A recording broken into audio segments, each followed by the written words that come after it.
dal leen ak jàmm ci AGT News chaîne bi leen di jox xibaar yi wér te wóor abonné leen ngir dara bañ leen a raw. AGT News jërë ngeen jëf mbokk yi ci ànd beeg ñun ci AGT News dal leen ak jàmm.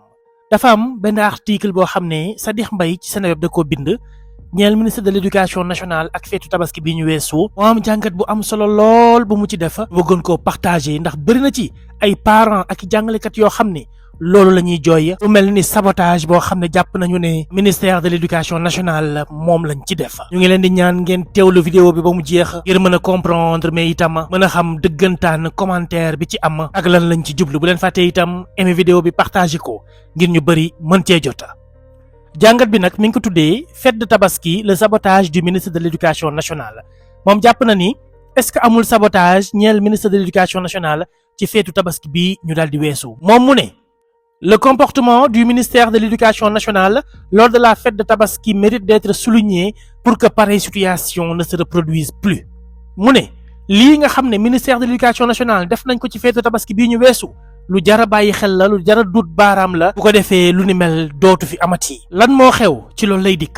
ce département qui définit son calendrier avant la rentrée des classes a été incapable de communiquer aux acteurs de l'école la durée de vacances des cours pendant cette fête religieuse. Les parents qui s'attendaient à avoir l'information le mercredi 4 juin à la fin des cours n'ont eu droit à aucune communication.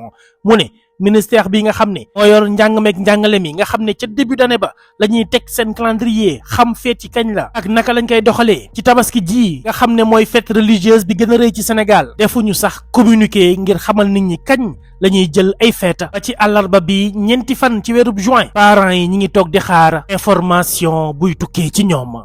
Les établissements ont été incapables d'édifier les parents parce que simplement la hiérarchie n'a pas daigné communiquer sur le sujet ni à travers les IA encore moins les IEF. école yi ci boppam mënuñu woon wax kenn ci parents yi ne leen feet yi nii lay demee tel jour la ñuy reprendre ndax hiérarchie bi maanaam ñoom waa ministère communiqué wuñu benn yoon jox information waa inspection d'académie wala bokk waa inspection de l'éducation et de la formation. lu ni mel nekk lu doy waar moo waral mu ne en réalité, le ministère, sans le dire, avait décidé que les enseignements devaient s'arrêter le jeudi 5 juin, presque à 24 heures de la tabaski pour la grande majorité des Sénégalais, le samedi, et à quelques heures de la prière pour ceux qui avaient choisi le vendredi comme jour du sacrifice.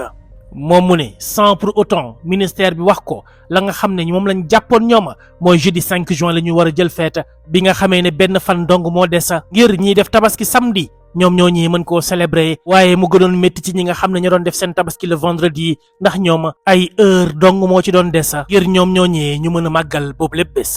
Finalement, ce sont les parents qui ont été obligés de décider chacun pour ses enfants. te mujjanteel nga parents yi ñoo jëlal seen bopp seeni responsabilité décider seeni doom ban bés la ñuy jël fête ngir tabaski. Certains qui devaient partir en voyage avec leurs enfants sont partis pour beaucoup le mercredi sans attendre l'avis des établissements. ñu ci bëri nga xam ne waroon nañoo voyager mercredi bi dañoo jël seeni ay doom ànd ak ñoom dem sans pour autant ñuy xaar école yi lan lañ leen di wax comme décision. Même les élèves qui n'ont pas voyagé ont été très peu nombreux à faire le déplacement à l'école parce que tabaski rime avec préparatif.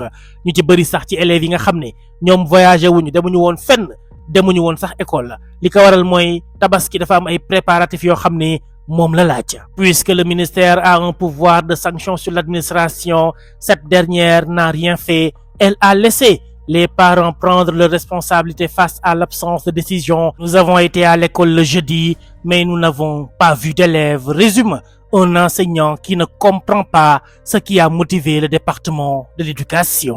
loolu benn enseignant moo ko daal di wax mu ne puisque ministère bi boo demee te santu la ko wala joxu la ci ndogal mën na laa sanctionner ñoom def nañ seen liggéey ci na mu waree dem nañ école ci jeudi bi waaye gisuñu sax élève mu teg ci ne kenn comprendre la li nga xam ne moo motivé waa ministère de l'éducation ba ñu amal bi lépp doxalin. Pourtant, ce ministère n'ignore pas la dimension de la tabaski au Sénégal.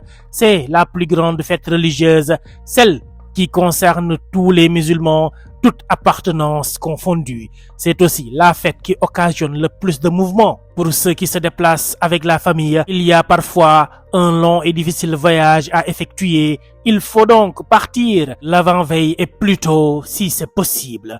Pourquoi alors vouloir retenir les élèves et les parents jusqu'à la veille de la fête? Pourtant ministère bi ñu dénk njàngameek njàngale mi xam nañ bu baax a baax tolluwaayu tabaski ci réewum Sénégal mooy fête bi gën a mag bi nga xam ne jullit yépp ñoo ci bokk ak tarixa bu ñu mënti bokk. Dafa doon itam fête boo xam ne ci la mouvement yi di gën a bëri maanaam déplacement yi nit ñi dañ ciy voyager lu bëree bëri. Am ci ñoo xam ne sax en famille la ñuy déplacer ndoo te buñ koy defa parfois mu doon voyage yu gudd yu métti dañuy obligé teel a dem ñaari fan ba ñett sax avant fête bi. Kon lan moo waral ñoom ñu amoon bëgg-bëggu téye élèves yi ci l'école yi bañ ne suba la tabaski? Si l'attitude du ministère s'était limitée à ce point, on aurait dit qu'il s'agit d'un manquement ou d'une erreur. Mais l'organisation de la 3e composition à l'école primaire indique que tout a été programmé. Il s'agit d'un véritable sabotage. Bu doon ministère bi daa yam dong ci fête yi nim ko doxalee ñu ne peut-être li erreur la, waaye boo xoolee ba ci biir da ngay xam ne sabotage dëgg la boo sukkandikoo ci date bi nga xam ne ci lañ organiser li ñeel composition yi. Moo waral ñu ne en effet les établissements avaient largement le temps d'effectuer la 3e composition avant la fête. Amoon nañ possibilité wu ci école yi ñu def compo wu 3e trimestre avant fête tabaski, d'autant plus que traditionnellement l'année scolaire s'arrête en fin mai à l'école primaire, mais le ministère a choisi d'organiser les compositions entre le 11 et le 16 juin. École yi amoon nañ temps bu bëri ngir def seeni composition balaa ñuy dem feetu tabaski. Te nag fii ci Sénégal bien vrai que le 31 juillet ci la école yi tëj dëggantaan, waaye ci fin mois de mai daan fekk souvent école yu ci bëri dal di tëj. Loolu lañ fi yàgg di gis. Composition yi kon mënoon nañ ko def avant tabaski, waaye ministère bi daa moom choisir organiser ay compowam diggante fukki fan ak benn jàpp fukki fan ak juróom benn ci weerub juin. Autrement dit, les élèves retournent en classe après les fêtes pour juste 4 jours de composition avant la fermeture des classes. Maanaam ci gàttal élèves yi dañuy delluwaat classe pour ñeenti fan dong yoo xam ne composition moo koy tax a jóg balaa ñuy tëj école.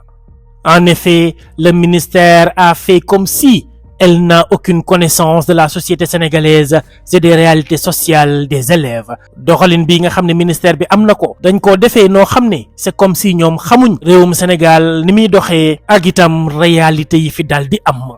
Pourtant, le ministère sait que certains élèves sont scolarisés loin de leurs parents qu'ils doivent rejoindre à la fin de l'année. Mais ces mêmes élèves passent aussi la fête de tabaski en famille. Ministère bi xam na bu baax a baax ne élèves yu bëri jàngewuñ ci seeni famille dañ leen sori te itam fête bi ci seen famille yooyu la ñuy dem passé ji ko. Waral mu ne pour d'autres qui sont avec leurs parents à Dakar notamment et dans les grandes villes, la tabaski comme les grandes vacances sont des occasions d'aller chez les grands-parents au village. Am na ci ñeneen itam ñoo xam ne ñi ngi jege seeni ay waa kër nekkandoo ak ñoom, surtout Dakar ak grande ville yi. Ñoom ñëpp bu tabaski ñëwee dañuy àndandoo groupe dem fa nga xam ni mooy seeni kër maama, maanaam seeni këri cosaan ca village.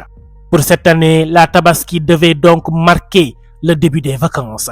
Mu ne kon ren ji 2025 tabaski bi moo waroon doon début bu vacances scolaires yi. Lim ci bëgg a wax mooy waroon nañoo composer avant ñuy dem tabaski, bu ko defee tabaski bi day àndandoo ak jëlum vacances. Waral mu ne ce qui devait occasionner un seul voyage et soulager les parents. Lii buñ ko defoon dina tax benn voyage dong la parents yi di def te dina leen noppal ci seeni poche.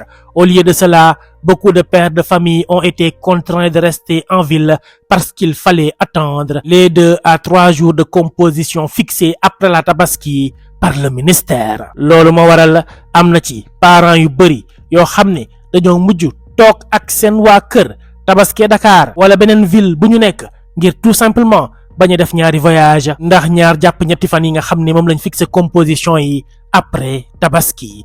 Pour d'autres, il fallait faire le sacrifice de partir et de revenir avec les enfants pour 72 à 96 heures avant de repartir encore avec eux. am na ci ñoo xam ne mënul woon ñàkk, il fallait que ñu def ko, dañoo obligé àndandoo ak seen njaboot dem tabaski ji gaaw ci ñaar ñetti fan dawaat ñibbisi ngir mën a fekkee loolee di composition yi, ce qui occasionne de nombreux déplacements, donc de nombreuses dépenses évitables et totalement inutiles. lu ni mel mujjee jur déplacement yu bëri àndandoo ak dépenses yu bëri te muy nag loo xam ne mënoon naa ñàkk, mënoon nañ koo éviter. Dans ces conditions, il n'est pas à écarter que certains élèves s'absentent du fait de cas de force majeure ou simplement sur décision des parents. lu ni mel jur na sax yenn élèves yi di absenté te du si seen coobare, ndax voyage yooyu déplacement yooyu moo ko waral. am ci sax ñoo xam ne seeni parents ñoo leen téye. Précisons que certains parents employés avaient prévu leur congé durant cette période parce que persuadés que l'école fermerait ses portes pour les élèves hors classe d'examen juste avant la fête du mouton. ma ngay préciser itam di wax ne am na ci parents employés maanaam ñoo xam ne dañuy liggéey nekk foo xam ne mën nañoo jël congé, ñoo xam ne ci période bii lañ ko programmé woon. li ci jublu woon mooy dañoo amoon njort bu rafet ne feetu tabaski yi ak vacances yi day àndandoo nekk benn pour élèves yi nga xam ne nekkuñ classe d'examen. Au total, donc l'absence de communication du ministère au début des fêtes et la décision de placer les compositions après la tabaski ont été des actes regrettables qui dénotent une absence de prise en compte des réalités sociales et un déficit de concertation avec la communauté. ci gàttal daal ñàkk a communiqué wu ministère bi ñeel feetu tabaski bi ak li ñu jël décision yóbbu compo yi après fête bi wane na dëggantaan que ne ministère bi jëluñu benn yoon en compte li nga xam ni mooy suñu ay réalité, waaye itam amul benn concertation maanaam waxtaan boo xam ne seq nañ ko ak sénégalais yi. waral muy jeexal naan on espère qu'un travail d'introspection se fera et que les corrections nécessaires seront apportées pour la prochaine fois.